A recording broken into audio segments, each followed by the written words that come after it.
Right now, there's a white powder sitting on a shelf at a garden supply store 3 miles from your house. It costs $7, and it can drop the temperature of a sealed room by 20 degrees without consuming a single watt of electricity, without a compressor, without refrigerant, without a technician, and without a monthly utility bill that makes you wince every time August arrives. The physics behind this is not new. It is not experimental. It is not the invention of some anonymous corner of the internet. It is the same thermodynamic principle that has been documented in scientific literature since the 18th century, and the same principle that a $94 billion industry has spent decades training you to forget exists. You own, or have rented, or have paid to cool a building using a system that was designed to be expensive to buy, expensive to run, and expensive to repair. That was a choice made for you. The physics always offered an alternative. Nobody profitable wanted you to find it.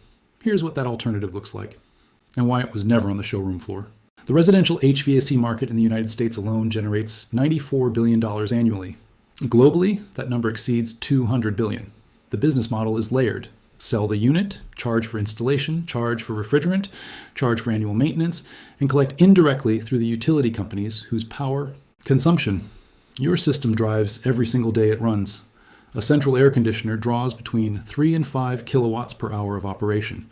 Run it 8 hours a day through a 4-month summer, and you're looking at $180 to $240 added to your monthly bill every single month, on top of the $3,000 to $7,000. You already spent getting the system installed. Every single one of those dollars depends on one assumption, that mechanical refrigeration is the only viable way to cool a space. That assumption is false. It was always false. And the proof is sitting in a bag next to the tomato fertilizer.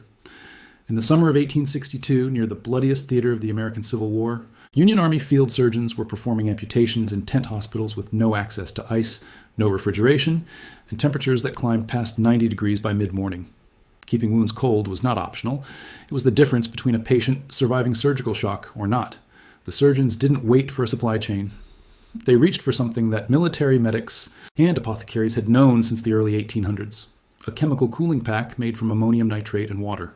Pour the powder into water, and the temperature of the mixture plunges. No electricity, no machinery, just chemistry doing exactly what physics said it would. Those field surgeons were not innovating. They were applying knowledge that had already been documented by European chemists decades earlier. Johann Rudolf Glauber had cataloged endothermic salt reactions in the 17th century. By the mid-1800s, the principle was standard knowledge in any serious chemistry education. What happened to that knowledge in the century and a half since? It got industrialized into instant cold packs for sports injuries, then quietly walled off from any application that might compete with the products being sold to cool your home. The chemistry didn't go away. The financial incentive to keep it out of your hands did most of the work. Now let's talk about why this actually works. Because understanding the physics here is the thing that makes it permanent knowledge. Once you understand it, no one can sell you the illusion again. Heat is not a substance. It's the movement of molecules.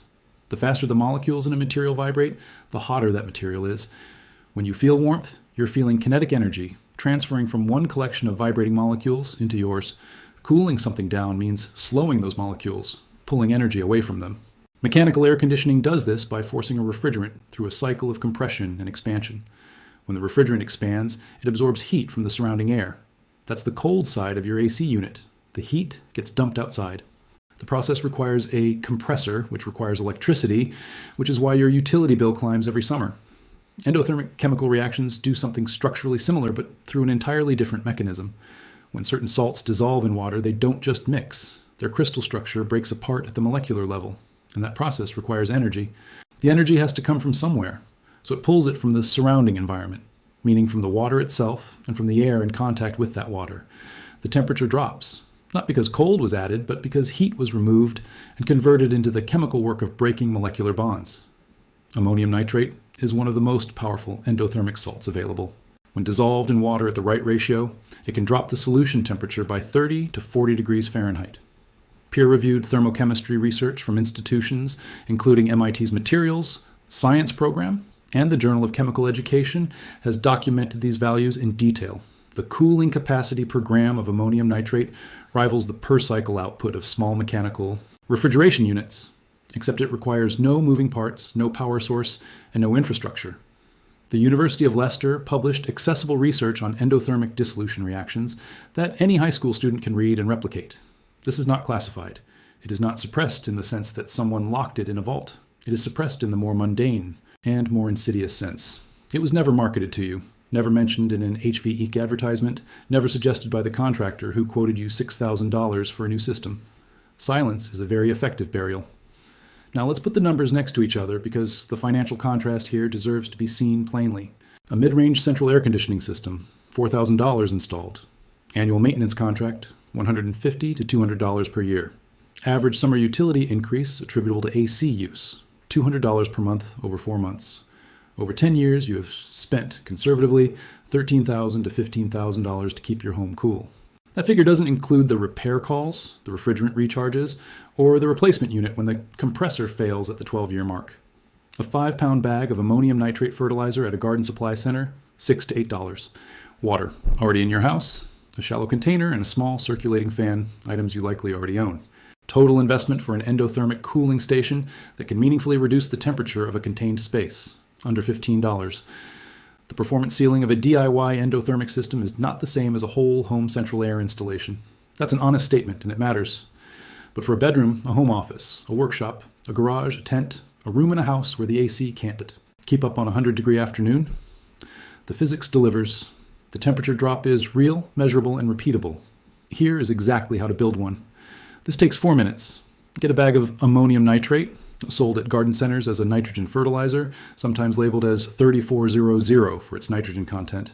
You want food grade or agricultural grade, both work. Fill a large plastic container, a 5-gallon bucket or a wide storage bin, with water at room temperature. Add the ammonium nitrate slowly, stirring as you go.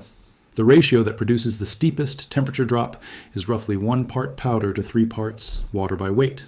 But the cooling effect begins immediately with the first addition and continues as you add more. Wear rubber gloves, not because the solution is acutely dangerous at these concentrations, but because prolonged skin contact with concentrated nitrogen solutions is worth avoiding. Standard precaution. Within 2 minutes of mixing, the water temperature will have dropped significantly. You'll feel it through the container walls.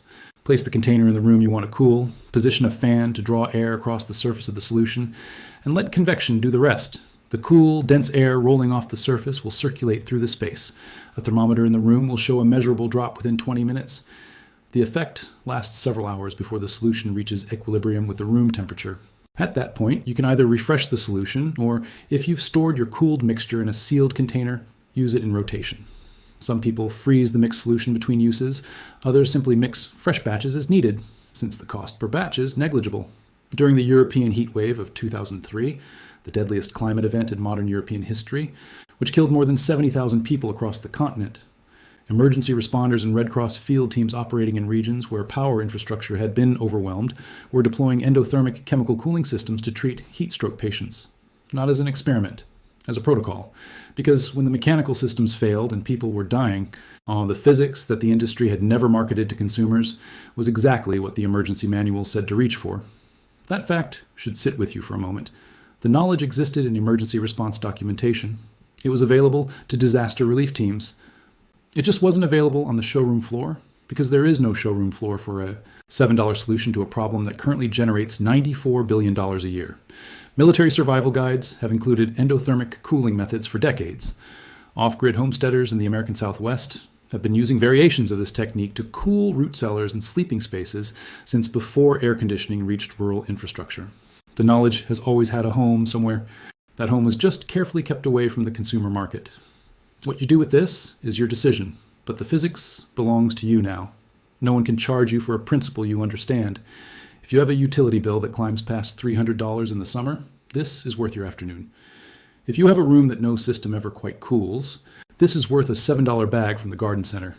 If you have someone in your life, a parent on a fixed income, a family without the capital for a new AC unit, a neighbor whose window unit finally gave out in July, this is worth sending them this video before the algorithm decides it's seen enough engagement to stop showing it. Content that costs an industry money has a short shelf life on platforms built from advertising revenue. That's not a conspiracy, it's a business model. The cooling industry spends significantly on digital advertising, and platforms protect the commercial relationships that fund them. This video will be here until it isn't, so take the information, use the physics. And the next time someone quotes you $6,000 to keep your family cool, remember that the thermodynamics of the solution cost $7 and has been sitting in a bag next to the tomato fertilizer your entire life.